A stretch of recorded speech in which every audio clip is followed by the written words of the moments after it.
बहुत समय पहले की बात है, एक छोटे से राज्य के किनारे धनपत नाम का एक बूढ़ा किसान अपनी पत्नी माधवी के साथ रहता था। दोनों दिन रात खेतों में मेहनत करते थे, लेकिन उम्र बढ़ने के साथ उनका शरीर जवाब देने लगा था। एक शाम धनपत खेत से लौटते हुए अपनी कमर पकड़कर बोला, माधवी, आज फिर खेत से लौटते लौटते कमर ने जवाब दे दिया। पहले 10 घंटे काम कर लेता था, अब 5 घंटे ही शरीर टूट जाता है। माधवी ने भी दुखी होकर कहा, मेरे हाथ भी पहले जैसे मजबूत नहीं रहे। पहले आलू की बोरियां अकेले उठा लाती थी, अब आधी बोरी भी भारी लगती है। कितना अच्छा होता अगर हमारा कोई बेटा होता, बुढ़ापे में हमारा सहारा बनता और खेत भी संभाल लेता। दोनों की आंखें नम हो गई। माधवी बोली, मैंने सुना है कि इन पहाड़ों और नदियों के देवता बड़े दयालु हैं। सच्चे मन से मांगो तो मनोकामना पूरी करते हैं। कल सुबह हम दोनों प्रार्थना करेंगे। अगली सुबह दोनों नदी के किनारे पहुंचे और हाथ जोड़कर बोले, हे पहाड़ों के देवता, हे नदियों के स्वामी, हम पर दया करो। हमें एक संतान दो, बस एक बच्चा, जो हमारे बुढ़ापे में हमारा सहारा बन सके।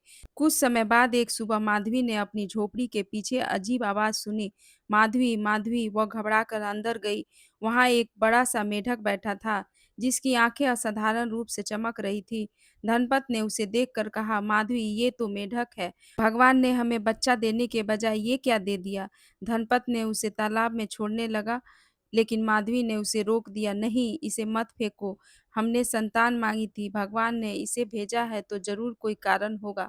आज से यही हमारा बेटा है। तभी मेढक ने साफ इंसानी आवाज में कहा, माँ, मुझे तालाब में मत डालिए। धनपत और माधवी के होश उड़ गए। धनपत ने पूछा, तुमने अभी क्या कहा?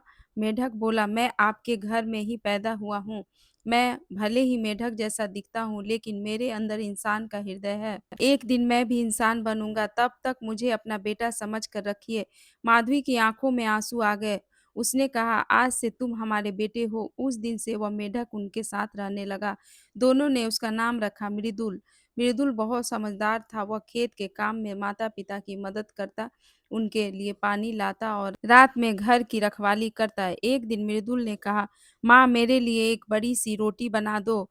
मुझे कल राजा प्रताप सिंह के महल जाना है। माधवी हंस पड़ी और बोली, तुम राजा के महल जाओगे? क्यों? मृदुल ने गंभीर होकर कहा, राजा की 3 बेटियां विवाह योग्य है। मैं उनमें से एक से विवाह करना चाहता हूँ। धनपत चौंक गया। उसने कहा, बेटा, राजा अपनी बेटी का विवाह तुमसे क्यों करेगा? तुम तो मृदुल हंसकर बोला, मेढक हूँ माँ। आप बस रोटी बना दीजिए, मैं लौटकर अपनी दुल्हन ज़रूर लेकर आऊँगा। अगले दिन मृदुल राजा के महल पहुँचा। महल के सैनिक उसे देखकर डर गए। एक सैनिक दौड़कर राजा के पास पहुँचा और बोला, महाराज, बाहर एक बोलने वाला मेढक खड़ा है। राजा प्रताप सिंह ने पहले तो उसे किसी जादुई प्राणी का संदेशवाहक समझा, लेकिन जब मृदुल अंदर आया तो राजा ने पूछा, तुम कौन हो और यहाँ क्यों आए हो? मृदुल ने सिर झुकाकर कहा, महाराज, आपकी तीनों बेटियां विवाह योग्य है। मैं उनमें से एक से विवाह करना चाहता हूँ। राजा क्रोधित हो गया। उसने कहा, क्या बकवास है? बड़े-बड़े महाराज मेरी बेटियों का हाथ माँग चुके हैं और मैंने सबको मना कर दिया, और तुम एक मेढक होकर मेरी बेटी का हाथ माँग रहे हो? मृदुल ने शांत स्वर में पूछा, तो इसका मतलब है महाराज, आप राजी नहीं हैं? राजा ने कहा, बिल्कुल नहीं। मृदुल बोला, तो मैं हँसना शुरू कर दूँगा। राजा चिल्लाया, मेढक के बच्चे, हँसना है तो बाहर जाके हँस। मृदुल जोर-जोर से हँसने लगा। जैसे ही उसकी हँसी महल में गूंजी, महल की दीवारें काँपने लगी, खिड़कियाँ हिलने लगी और झूमर अपने आप झूलने लगे। राजा घबरा गया और बोला, रुको, कृपा करके हँसना बंद करो। मृदुल ने हँसना बंद किया। राजा ने डरते हुए अपनी सबसे बड़ी बेटी का विवाह मृदुल से करने की अनुमति दे दी।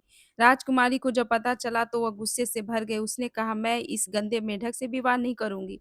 लेकिन राजा के आदेश के कारण उसे मृदुल के साथ जाना पड़ा। रास्ते में राजकुमारी ने मृदुल को अपमानित करते हुए कहा, तुम मेरे योग्य नहीं हो। मृदुल ने शांत स्वर में कहा, राजकुमारी, हमारे भाग्य में पति पत्नी बनना नहीं लिखा है। आप घर वापस जाइए, इसी में आपकी खुशी है। राजकुमारी हैरान रह गई। उसने पूछा, तुम मुझे वापस भेज रहे हो? मृदुल ने कहा, हाँ, मैं किसी को मजबूर करके अपना जीवन साथी नहीं बनाना चाहता। मृदुल उसे महल वापस छोड़ आया। राजा ने गुस्से में पूछा, मेरी बेटी को वापस क्यों लाए?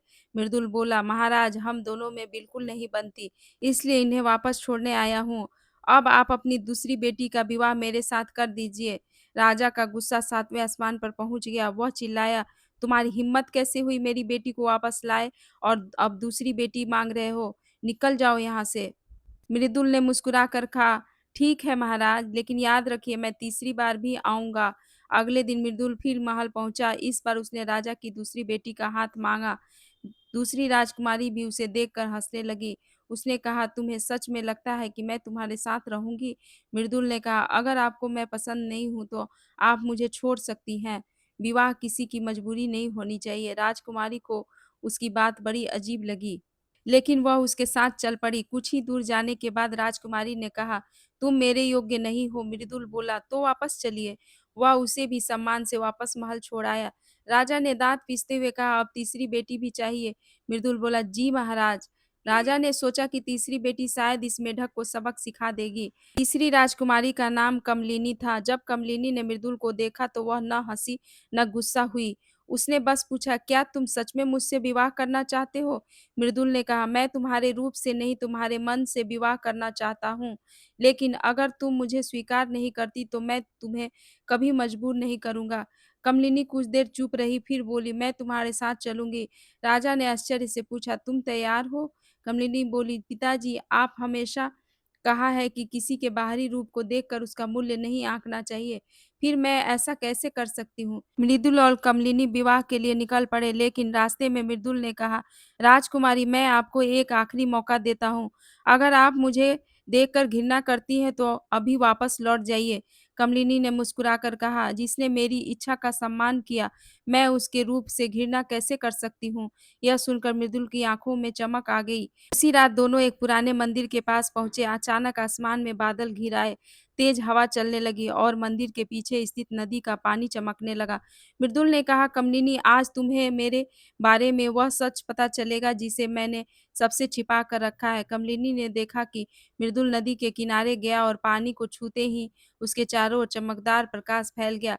कुछ ही क्षणों में वहां मेढक नहीं बल्कि एक सुंदर युवक खड़ा था। कमलिनी स्तब्ध रह गई। उसने पूछा, तुम कौन हो? युवक ने कहा, मैं वही मृदुल हूँ। उसने अपनी कहानी सुनाई। बहुत वर्षों पहले मैं एक राजकुमार था। मेरे राज्य के एक दुष्ट जादूगर ने मुझे श्राप दिया था कि मैं तब तक मेढक के रूप में रहूंगा जब तक कोई इंसान मेरे रूप को नहीं बल्कि मेरे हृदय को स्वीकार नहीं करता। कमलिनी ने पूछा, तो तुमने मेरे पिता की बेटियों से विवाह क्यों मांगा? मृदुल बोला, मैंने किसी को परीक्षा में डालने के लिए ऐसा नहीं किया था। मुझे श्राप से मुक्ति पाने के लिए ऐसी जीवन साथी की जरूरत थी जो मेरी बाहरी रूप के बजाय मेरे मन को देखे। तुम्हारी दोनों बहनों ने मुझे मेरे रूप से परखा, लेकिन तुमने मेरे व्यवहार को देखा। फिर मृदुल ने एक और रहस्य बताया, और तुम्हारे राज्य के बाहर रहने वाले धनपत और माधवी वही मेरे असली माता पिता हैं। कमलिनी चौंक गई। क्या? मृदुल ने कहा, जब मैं श्राप के कारण संसार में आया तब मुझे मनुष्य के रूप में कोई पहचान नहीं पाया। धनपत और माधवी ने मुझे बिना किसी स्वार्थ के अपना बेटा स्वीकार किया। उनका प्रेम ही मेरी सबसे बड़ी ताकत है। अगले दिन मृदुल और कमलिनी राजा के महल पहुंचे। राजा ने जैसे ही मृदुल को युवक के रूप में देखा, वह हैरान रह गया। उसने पूछा, ये कौन है? मृदुल ने आगे बढ़कर कहा, महाराज, यही वह मेंढक है जिसे आपने अपनी बेटी के योग्य नहीं समझा था। राजा की आंखें झुक गई। उसने कहा, मुझे क्षमा कर दो। मृदुल ने कहा, महाराज, मैं आपको क्षमा करता हूँ, लेकिन एक बात याद रखिए, किसी के रूप, धन या पद को देखकर उसके हृदय का फैसला नहीं करना चाहिए। राजा ने कमलिनी की ओर देखा और कहा, बेटी, बेटी, तुमने सच में सही इंसान को पहचाना। इसके बाद मृदुल ने अपने बूढ़े माता पिता धनपत और माधवी को महल बुलाया। माधवी ने जैसे ही अपने बेटे को इंसान के रूप में देखा, उसकी आंखों से आंसू बह निकले। उसने कहा, मेरा बेटा, मुझे पता था भगवान ने तुम्हें किसी खास कारण से हमारे पास भेजा है। मृदुल ने माता पिता के चरण छू कर कहा, माँ, पिताजी, आपने मुझे उस समय अपना बेटा माना था जब पूरी दुनिया मुझे एक साधारण मेढक समझती थी। अगर आपका प्रेम नहीं होता तो मैं कभी इस श्राप से मुक्त नहीं हो पाता। मृदुल ने अपने माता पिता को राजमहल में सम्मान के साथ रखा और उनके बुढ़ापे का सहारा बना। कुछ समय बाद मृदुल और कमलिनी का विवाह बड़े धूमधाम से हुआ। राजा ने पूरे राज्य में घोषणा करवाई, आज से किसी इंसान को उसके रूप से नहीं, उसके गुणों से पहचाना जाएगा।